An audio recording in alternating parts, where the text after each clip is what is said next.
વડોદરા શહેરના Pratapnagar police headquarter ખાતે યુવક પર પોલીસકર્મીઓ દ્વારા હુમલાના આક્ષેપ સામે આવ્યા છે.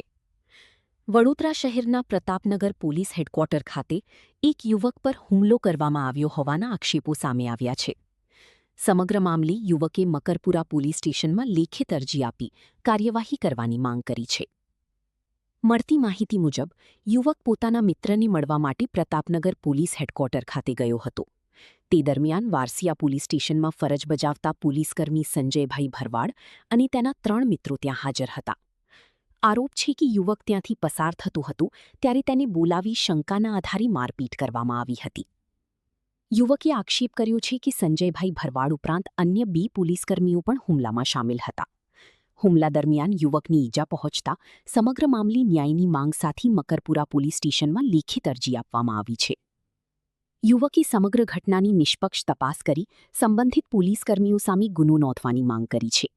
હવે આ મામલે મકરપુરા પોલીસ સ્ટેશન દ્વારા શું કાર્યવાહી કરવામાં આવી છે તે જોવાનું રહ્યું છે. નામ પ્રજ્ઞેશ જાદવ છે. હું દંતેશ્વરમાં રહું છું અને હું મારા મિત્રના ઘરે જે પ્રતાપનગર પોલીસ લાઇનમાં HQ માં જે રહે છે, જેનું નામ ભાવેશ વાઘેલા છે, હું એના ઘરે જતો હતો અને લગભગ 8 વાગ્યાનો સમય હતો અને લાઇનમાં જતા બેરેક પાસે એક ભાઈએ મને ખબર નહીં બોલાયો અને મને ગાળાગાડી ચાલુ કરી દીધી અને મારવાનું ચાલુ કરી દીધું.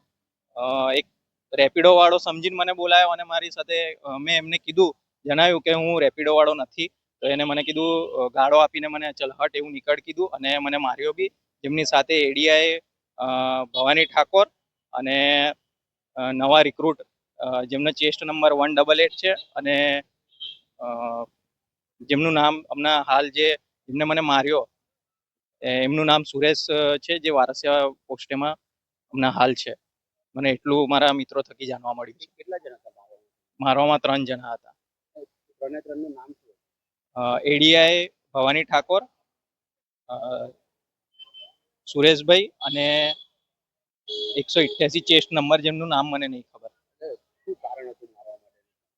મને કારણ તો જણાવ્યું જ નહીં. એ લોકોએ વગર કામનું એમને એવું કે હું રેપિડો વાળો છું અને મને બોલાયો. મેં એમને કીધું હું રેપિડો વાળો નથી, તો એને મને વગર કામનો ગાળો પણ આપી અને મને માર્યો છે. ત્રણેય. તમે કઈ આવ્યો છો ને શું કાર્યવાહી કરવા? હું હમણાં મકરપુરા પોસ્ટેમાં આવ્યો છું, જ્યાં મેં લેખિતમાં આપ્યું છે આની પર કાર્યવાહી થાય. શું માંગ છે?